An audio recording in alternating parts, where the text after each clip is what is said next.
Uyu munsi tariki 11 Kamena 2020 nibwo hamenyekanye inkuru ibabaje y'urupfu rw'umunyarwandakazi Pamela Anne Usanase warohamye mu ruzi rwa Merrimack mu gace ka Canterbury muri leta ya New Hampshire muri leta zunze ubumwe za Amerika. Iyo mpanuka yabaye mu kwezi gushize, gusa kuri uyu munsi akaba aribwo byamenyekanye ko uyu Pamela Anne Usanase ari umwe mu bantu babiri baguye muri iyi mpanuka.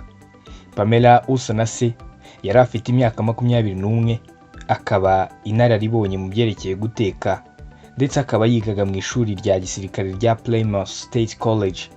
Yari muri batayo ya gisirikare itanga ubufasha.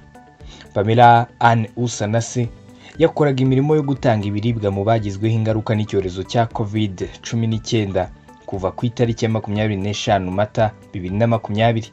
Umunsi iyi mpanuka rero iba, icyo gihe yari mu ikipe y'abantu 28 bari bateguye amapaki 45,500 by'ibiryo byo gutabara imiryango yari mu bwigunge.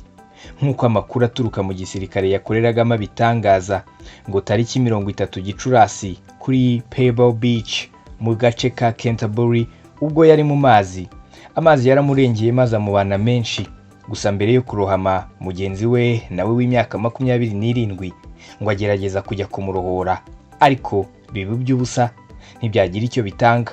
Nibwo rero yaje kurohama, ndetse n'uyu wamukurikiye agiye kumurohora nawe agwa muri iyi mpanuka, ndetse kugeza ubu ntarabasha kugaragara. Pamela Anne Usanase yinjiye mu ngabo afite imyaka 17.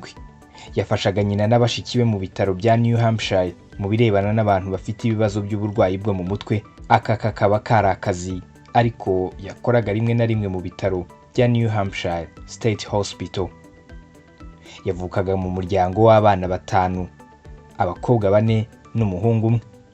Bivuga ko mu muryango we ngo yakundaga guteka cyane, akaba umuntu ukorera Imana, ndetse kandi mu kazi yakoraga ngo bagenzi be b'abasirikare bamukundaga cyane.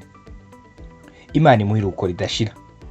Simeon Stizo Muhumuza, One Nation Radio.